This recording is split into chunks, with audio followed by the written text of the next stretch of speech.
Bismillahirrahmanirrahim. Alhamdulillah. Salatu wassalam ala sayyidina wa habibina Rasulillah wa ala alihi wa ashabihi wa mawala. Subhanaka la ilma lana illa ma 'allamtana innaka antal alimul hakim. Allahumma inna nas'aluka as-sidqa fil qaul wal ikhlasa fil amal. Allahumma amin. Amma ba'd. Alhamdulillah, syukur pada Allah SWT. Allah pilih kita pada pagi ini. Syukur banyak-banyak Allah Ta'ala panjangkan lagi umur kita dan berikan taufik pada kita untuk kita terus bersama-sama dengan hadis-hadis Nabi SAW, untayan mutiara yang sangat berharga untuk kita. Pagi-pagi lagi Allah Ta'ala kurniakan kita untuk baca dan mendengar hadis-hadis baginda Nabi Muhammad SAW. Walaupun kita tak hidup satu zaman dengan baginda SAW seperti para sahabat, tetapi Allah Ta'ala kurniakan kita nikmat ini, kan? Memang sangat-sangatlah berharga. Kalau kita tengok Nabi-Nabi yang terdahulu, diorang punya kata-kata tidak direkodkan seperti mana kata-kata Nabi Muhammad SAW, secara begitu banyak sekali, dan dalam bahasa yang asli.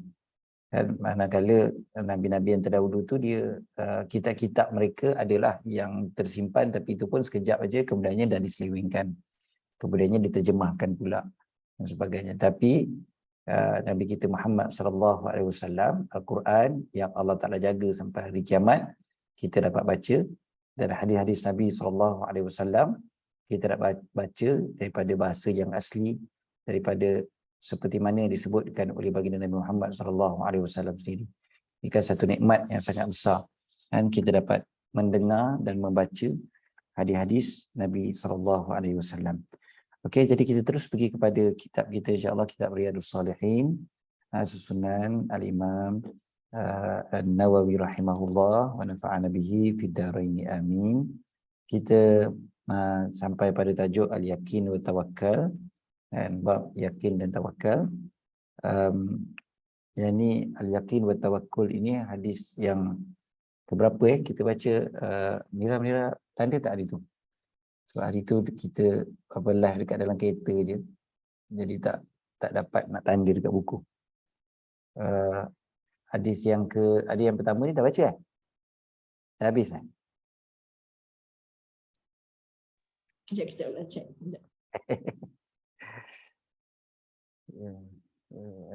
Sayyidina Ukasyah punya cepat minta doa daripada Nabi SAW. Dia hadis pertama ni ada cerita pasal umat Nabi yang terdahulu. Ada yang sikit-sikit sangat-sangat, kan? Ada yang tak ada umat pun, kan? Ada yang ada 10 orang, ada yang seorang dua, ada yang tak ada umat langsung. Tapi Nabi Muhammad SAW ramai sangat, dan kemudiannya di kalangan mereka ada 70,000 orang yang masuk syurga tanpa hisab. Masuk syurga tanpa hisab, ada 70,000 orang, kan? Jadi yang disebutkan oleh Nabi SAW, siapa dia 70,000 orang tu adalah orang yang tidak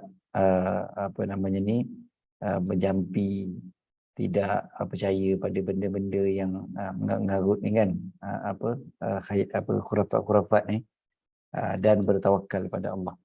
Lalu Sayyidina Ukasyah cepat-cepat dia minta pada Nabi SAW. Dia kata, ya Allah, doakan pada Allah supaya aku jadi di kalangan mereka, di kalangan orang yang masuk syurga tanpa hisab.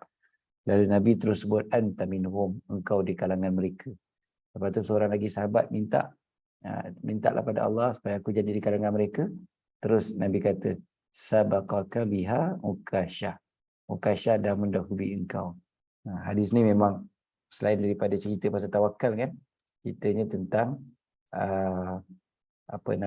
betapa kita ni perlu segera untuk minta sesuatu yang baik, kan, dan juga buat sesuatu yang baik.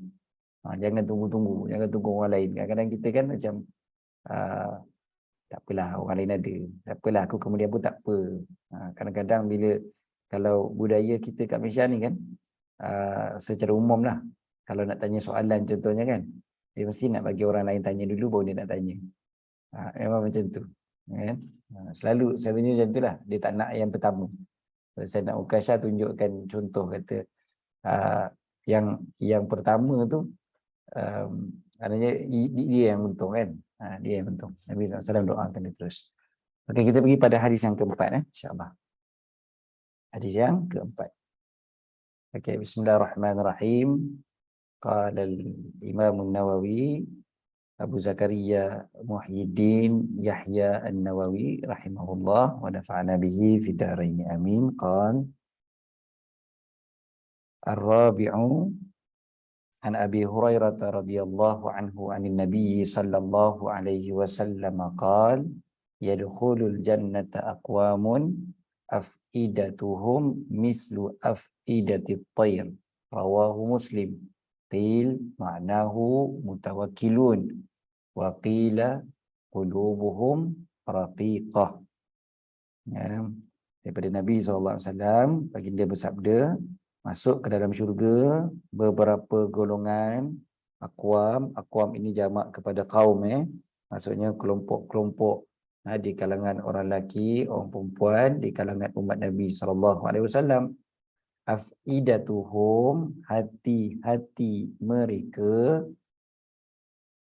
mislu afidati tayr, seperti hati-hati burung. Seperti hati burung. Qil ma'nahu mutawakkilun. Dikatakan, sebagian ulama mengatakan makna seperti hati burung itu adalah bertawakal. Sebagian pula ulama kata qulubuhum raqiqah, hati mereka lembut, lembut sangat. Jadi kalau kita tengok hadis ini, kalau kita tengok maknanya Imam An-Nawawi setuju juga dengan pandangan yang pertama itu tanpa menafikan pandangan yang kedua.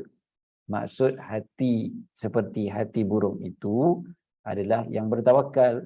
Kan dalam hadis yang lain Nabi SAW bagi tahu tentang burung, nanti hadis yang ke-6 kita akan baca.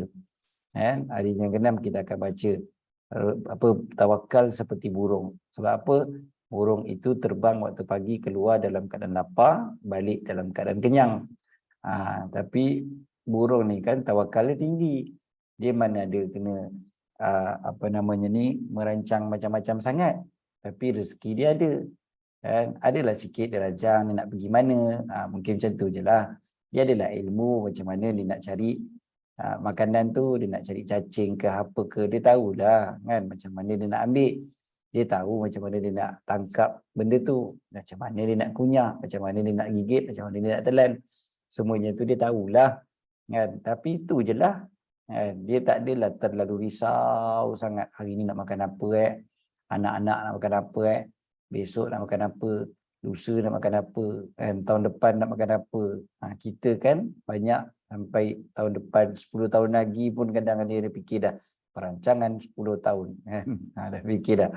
Bukan tak boleh rancang, tapi tawakal itu tinggi. Nabi SAW bagi tahu boleh masuk syurga orang yang tawakalnya tinggi seperti tawakalnya burung.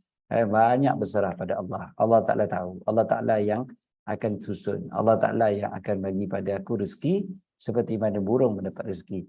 Orang Melayu biasa sebut apa? Ulat dalam batu pun dapat makan, dapat hidup kan, macam tu. Jadi maknanya tawakal. Kemudiannya sebagai ulama kata hati yang lembut, raqiq, lembut, sensitif hatinya. Jadi ini satu lagi pandangan. Maksud hati burung tu kecil aja kan, maknanya lembut aja.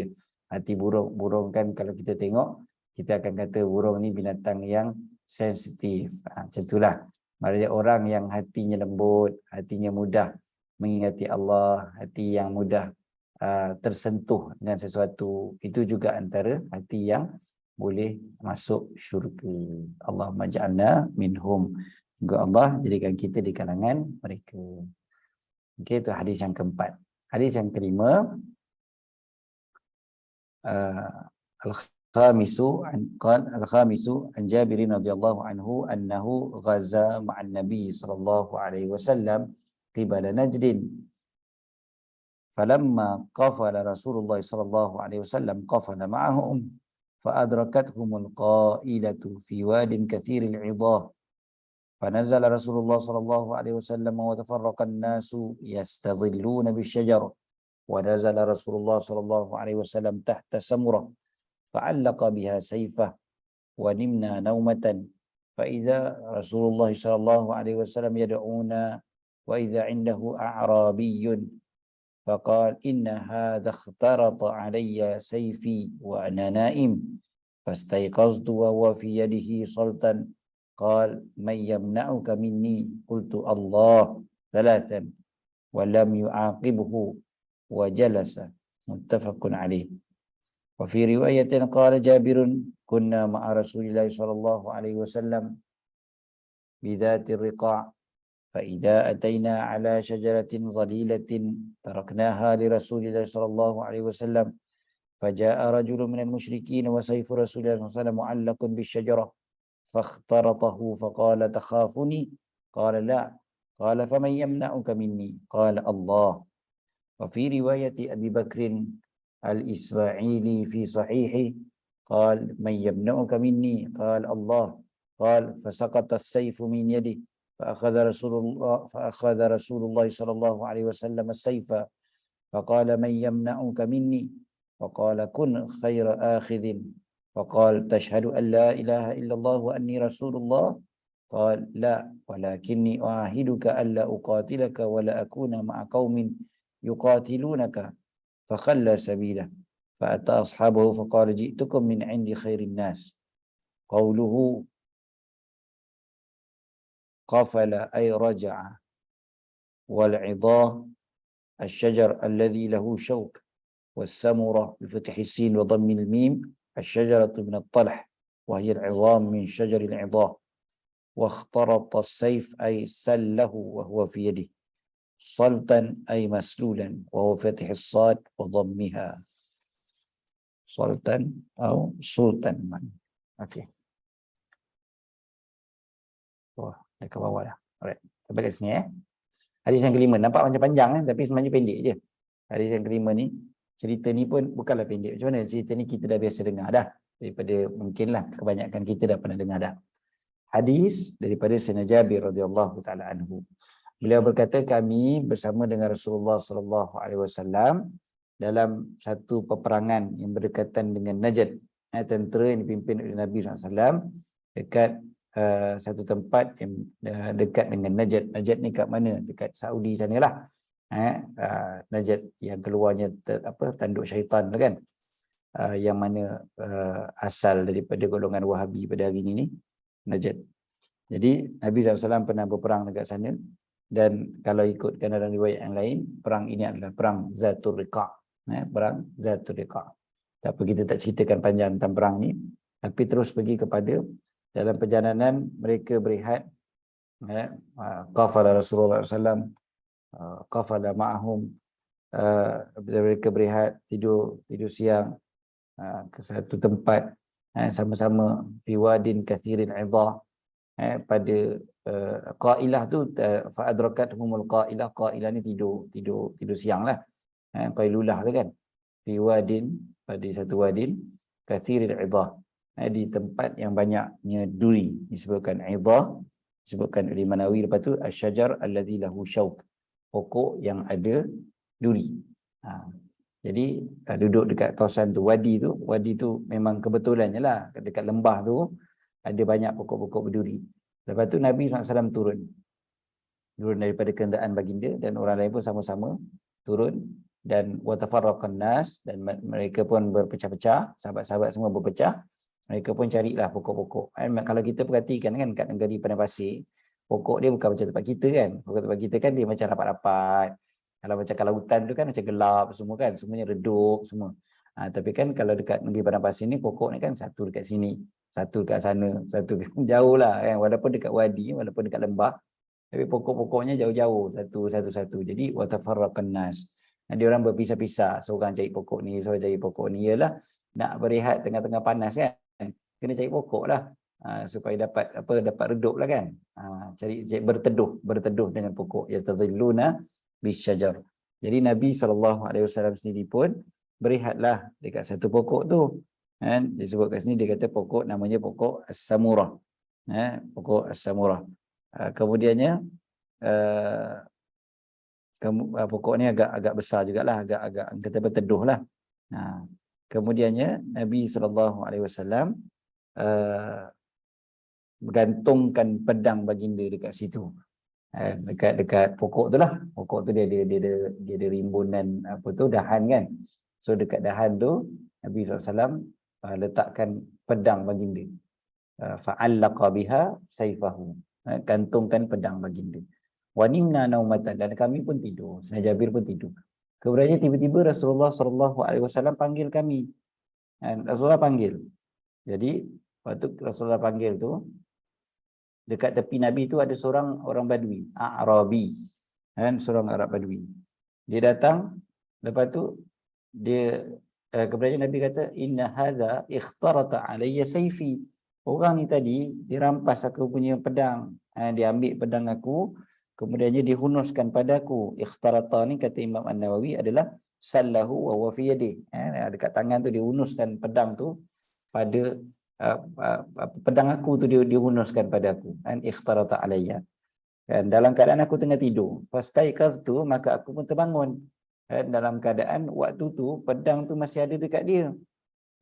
Pedang ada pada Arab Badui tadi. Sultan ay maslulan. Pedang terhunus maksudnya. Waktu tu pedang dia terhunus. Lepas tu dia kata apa kat aku? Mayyamna'uka minni. Siapa yang boleh halang engkau daripada aku? Maksudnya siapa yang boleh selamatkan engkau daripada aku? Jadi aku pun berkata Allah, Allah, Allah, Allah 3 kali. Kan? Allah, Allah, Allah. Walam yu'aqibuhu, dan Nabi SAW tidak menghukum orang tersebut, dan orang tersebut duduk. Muttafaqun alaih. Okay, ini satu riwayat. Kemudian riwayat yang lain ada detail sikit lagi. Sayyidina Jabir juga kata, kami dengan Nabi SAW dalam perang Zatul Riqah, dan waktu itu kami datang kepada pokok yang pokok yang ada boleh kami berteduh, pokok yang rendang kan. Lalu kami tinggalkan pokok itu untuk Rasulullah SAW. Maknanya bagi Rasulullah lah yang berteduh dekat pokok yang paling rendang sekali itu. Kemudian datang seorang musyrik. Dan Rasulullah SAW punya pedang mu'allakun bisyajarah, tergantung dekat pokok. Fakhtaratahu, dia pun ambil, dia hunuskan pedang itu. Lalu dia kata, takhafuni. Ni lain sikit kan, dia jawab dia. Dan kau takut padaku? Nabi jawab, la, tidak, tak takut. Nabi memang penuh keyakinan. Ini mungkin bab tawakal kan, bab yakin kan. Nabi kata, la, aku tak takut. Faman yamna'uka minni. Jadi siapa yang boleh selamatkan kau daripada aku? Yang boleh halang kau, yang boleh halang engkau daripada aku. Maksudnya yang boleh selamatkan kau daripada aku. Lalu Nabi jawab dengan penuh keterangan, Allah. Dalam riwayat yang lain pula, orang tu tanya, siapa yang boleh selamatkan kau daripada aku? Allah, Nabi jawab kan. Lepas tu terus jatuh pedang daripada tangan dia. Lalu Rasulullah SAW pun ambil pedang tersebut. Lalu Nabi pun tanya pula, man yamna'uka minni. Siapa yang boleh selamatkan kau pula daripada aku? Maka orang tu jawab, kun khaira akhidin. Jadilah engkau sebaik-baik orang yang diminta perlindungan. Akhid tu orang yang maknanya boleh membalas. Kan? Orang yang boleh membalas. Tapi kau jadilah orang yang sebaik-baiknya orang yang boleh membalas. Sebab tadi kan aku dah unuskan pedang pada kau. Jadi sekarang ni kau jadilah orang yang sebaik-baik yang membalas. Sepatutnya kau boleh je balas balik ke aku kan. Tapi kau jadilah orang yang sebaik-baik membalas. Maknanya kau maafkanlah aku. Lalu Nabi pun kata, tasyhadu an la ilaha illallah wa anni rasulullah. Kau bersaksi bahawasanya tiada Tuhan yang berhak disembah melainkan Allah, dan Rasulullah tu aku adalah Rasulullah. Kemudiannya orang tu kata apa? Orang tu kata tak. Dia tak beriman. Dia tak beriman. Tapi apa dia? Dia kata tetapi aku berjanji walakinni uahiduka. Akan tetapi aku berjanji pada engkau alla uqatilak, aku takkan memerangi engkau, wala akuna ma'a qaumin yuqatilunak, dan aku takkan bersama dengan kaum yang memerangi engkau, maknanya kelompok-kelompok yang memerangi engkau. Fa khalla sabilahu, lalu Nabi pun melepaskan dia, maknanya berjalan, biarkanlah dia berjalan, dia pergi. Lalu dia pun pergi pada teman-teman dia pun kata, ji'tukum min indi khairin nas, aku telah datang pada kalian daripada sebaik-baik manusia. Allah, Nabi SAW menunjukkan contoh yang baik, walaupun pada musuh yang baru sahaja mengugut untuk membunuh baginda SAW. Satu perkara yang kita boleh ambil daripada hadis ni apa dia? Satunya beraninya Nabi SAW, dan tenangnya baginda, tetapnya hati baginda di hadapan ancaman yang begitu dahsyat, dan percayanya baginda dengan Allah, benarnya tawakal baginda pada Allah, benarnya baginda hanya berserah kepada Allah, dan itulah tanda kepada tawakal baginda, iaitu beraninya baginda SAW. Kesan daripada tawakal pada Allah Ta'ala itu menyebabkan pula baginda selamat daripada bahaya tadi itu. Dan itu yang menyebabkan baginda berani, sebab baginda betul-betul tawakal pada Allah. Dan pengajaran yang seterusnya daripada hadisnya apa dia? Nabi SAW sangat pemaaf. Baginda punya akhlak yang sangat mulia. Baginda tak balas dendam untuk diri baginda sendiri. Sebab kita tahu baginda SAW sangat tegas bila melibatkan hukum hakam. Tetapi baginda seorang yang pemaaf apabila ada kaitan dengan diri baginda sendiri. Bila ada kaitan dengan dia macam ni kan, tadi orang tu yang nak ancam baginda, jadi pada diri baginda sendiri, jadi baginda seorang yang sangat pemaaf. Kalau untuk agama, baginda memang sangat tegas. Tapi untuk diri baginda, baginda seorang yang sangat pemaaf. Dan baginda cepat menyelesaikan, maknanya bagi satu solusi kan. Kalau macam tadi kan, orang tu dia cakap, jadilah orang yang sebaik-baik yang boleh membalas balik pada aku ni kan. Jadi baginda terus bagi solusi, iaitu syahadah. Kemudian orang tu tak nak mengucap, baginda lepaskan juga dengan syarat apa, orang tu puji syarat, iaitu dia takkan perang. Kan satu benda yang dah baik dah kat situ dah. Dan orang ni pula bila balik dia akan cerita pula kebaikan Nabi SAW. Dari segi strategi baginda ni memang cepat kan, memang cepat je baginda boleh bertindak begitu, sebab baginda mendapat panduan daripada Allah SWT. Okey, kemudiannya hadis ni juga kalau kita perhatikan, patutlah kita tengok ada di kalangan para ulama yang sangat dahsyat kebergantungan dia pada Allah SWT, berani dia sebab dia percaya kepada Allah SWT. Contoh Imam Ahmad bin Hanbal, satu cerita yang selalu saya kisahkan dulu, bagaimana Imam Ahmad bin Hanbal, ini ceritanya direkodkan oleh para ulama yang menceritakan tentang manaqib Imam Ahmad bin Hanbal. Cerita tentang antara karamah Imam Ahmad adalah apabila beliau ditangkap oleh pemerintah ketika itu fitnah khalqil Quran, itu baginda ditangkap, didera, diseksa, kemudiannya beliau tetap bertegas. Imam Ahmad tetap bertegas tak nak juga menuruti perintah pemimpin ataupun sultan ketika itu, sampailah beliau dipujuk oleh orang lain, oleh ulama lain pun waktu tu, kata tak apalah kau cakap je lah, tak apalah kata Al-Quran ini makhluk. Tapi tetap Imam Ahmad kata, aku boleh cakap macam tu, tapi Ahmad bin Hanbal akan selamat, umat pula yang tak selamat kan. Akhirnya dia diletakkan di dalam satu kandang yang mana kemudiannya dilepaskan singa yang sangat lapar. Singa yang lapar dilepaskan pada dia. Jadi waktu tu dengan penuh ketenangan Imam Ahmad bin Hanbal ni, relax aja. Kan, dia tak berkerut langsung, muka dia pun tak berkerut, tenang setenang-tenangnya. Sehingga lapar tu datang pada dia, tetaplah tenang. Kan, kalau kita lah kan, tak payah singa lapar tu keluar, baru sebut je nak letak kat singa pun kita dah tentu arah. Ini kan pula singa tu dah datang dah, tetap tenang je Imam Ahmad bin Hanbal. Lepas tu singa tu pula datang, dia pusing Imam Ahmad. Pusing Imam Ahmad pun Imam Ahmad tenang lagi, kan? Tenang lagi. Kata guru kami, singa tu mengambil berkat. Jadi singa tu pusing kat Imam Ahmad bin Hanbal. Imam Ahmad tetap tenang. Ni anak-anak murid semua tengok ni daripada luar kandang ni. Kan? Tapi tenang Imam Ahmad bin Hanbal. Lepas tu singa tu pun duduk depan Imam Ahmad dan kemudiannya dia jilat kaki Imam Ahmad. Jadi bila dia jilat kaki Imam Ahmad, barulah berkerut sikit kening ataupun dahi Imam Ahmad. Lepas tu tenang semula. Kemudiannya tak jadi apa. Jadi khalifah terpaksa lepaskan Imam Ahmad. Bila dilepaskan Imam Ahmad daripada kandang tu, anak-anak murid pun kerumun. Tanya, wahai Imam, macam mana kau boleh tenang je singa tu datang tadi? Dia pun kata, aku tahu singa tu adalah makhluk Allah dan aku juga adalah makhluk Allah. Kalaulah Allah Ta'ala tetapkan aku selamat pada hari ini, maka singa tu takkan mampu untuk buat apa-apa pada aku. Sebab dia pun makhluk Allah, sama macam aku. Tapi kalaulah Allah Ta'ala tentukan aku mati pada hari ini, mati juga aku. Kan? Jadi maknanya yakin dan tawakal daripada Allah sangat tinggi. Habis tu kenapa yang berkerut kejap tadi waktu singa tu jilat kaki, kenapa berkerut pula dahinya? Dia jawab apa?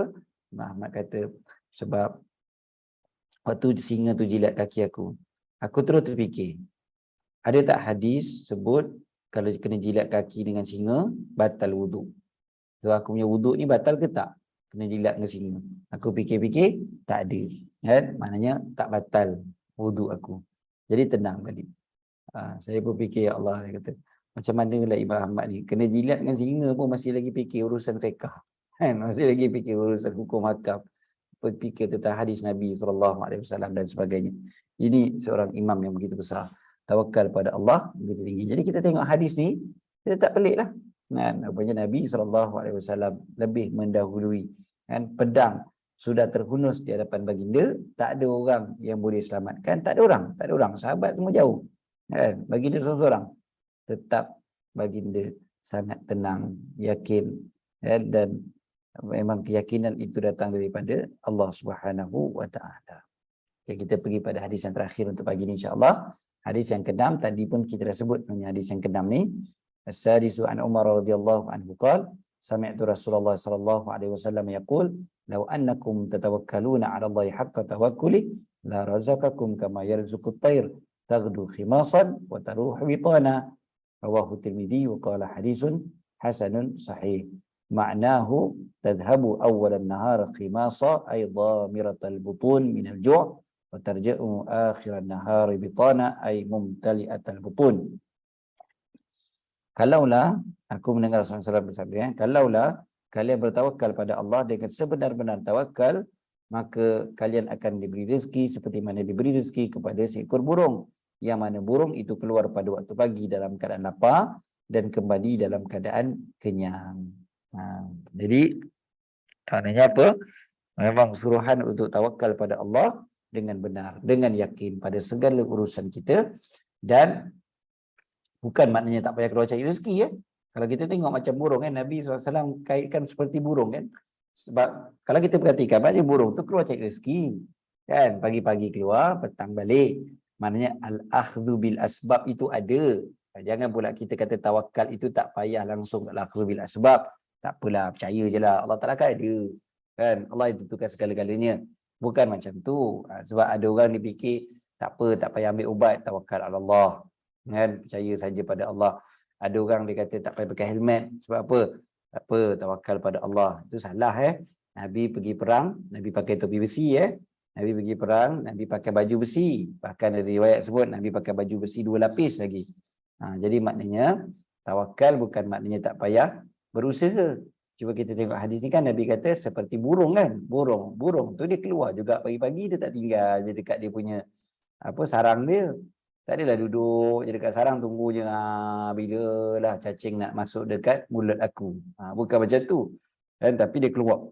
Cumanya burung keluar pada waktu pagi dalam keadaan lapar, balik dalam keadaan kenyang. Dan ini juga satu daripada kelebihan tawakal pada Allah. Allah akan rezeki. Allah akan bagi rezeki. Wa may yatawakkal 'ala Allahi fahuwa hasbuh. Siapa yang bertawakal pada Allah, maka Allah cukup untuk dia. Jadi begitulah senang ceritanya. tawakal pada Allah akan mendatangkan pula kebaikan untuk kita. Jadi jangan risau pada tawakal pada Allah Subhanahu Wa Taala itu sebenarnya lah yang akan mendatangkan kebaikan untuk kita. Bukannya kita yang kelam kabut cari fikir sampai kita lebih percaya pada kita punya kemampuan berbanding dengan pertolongan daripada Allah SWT. Kita lebih percaya pada kepandaian kita berbanding dengan kuasa Allah Subhanahu Wa Taala. Kadang-kadang jadi boleh lupa bahawasanya Allah SWT yang mengurniakan kita segala-galanya, yang menentukan segala-galanya. Jadi tawakal ni menyebabkan kita lebih yakin pada Allah Subhanahu Wa Taala, dan mudah-mudahan Allah Taala jugalah yang akan memberikan kita rezeki dan melepaskan kita daripada segala permasalahan yang kita hadapi. Jadi cukup setakat itu insya-Allah untuk pagi ini 3 hadis, hadis 4, 5 dengan 6. Jadi hadis 7, 8 dan juga 9, 10 minggu depan insya-Allah. Yang 7, 8, 9, 10, 11. Ada 5. Ada 5 hadis lagi.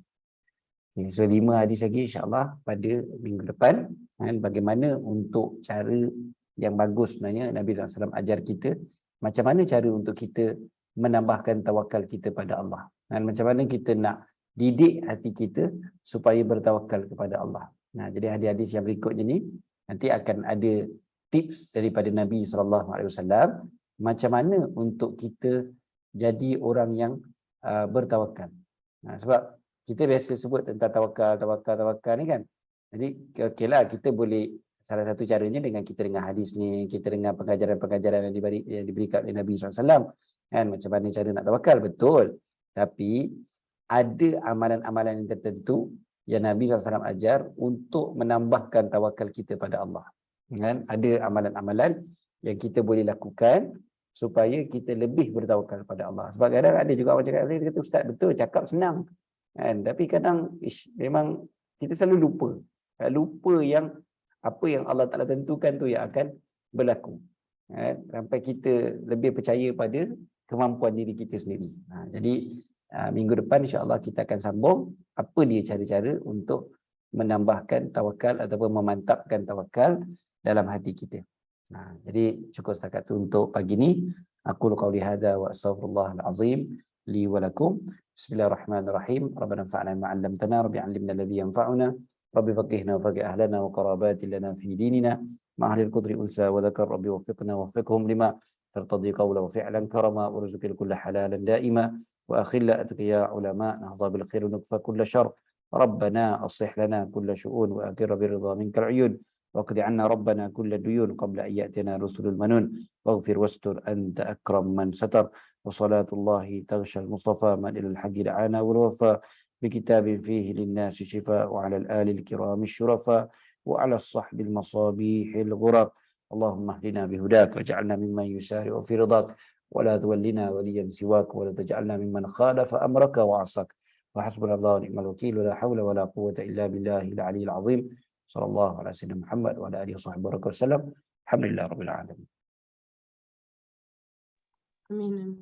Jazakallah khairan Ustaz. Mohon maaf atas kelewatan tadi. Mudah-mudahan kita mendapat barakah daripada kembalinya Ustaz daripada Tanah Haram, daripada Madinah Munawwarah. Amin. Amin. Barakallah, jazakallah khairan semua atas kehadirannya. InsyaAllah kita jumpa minggu depan. Assalamualaikum warahmatullahi wabarakatuh. Amin, amin. Jazakallah khair Ustaz. Jazakallah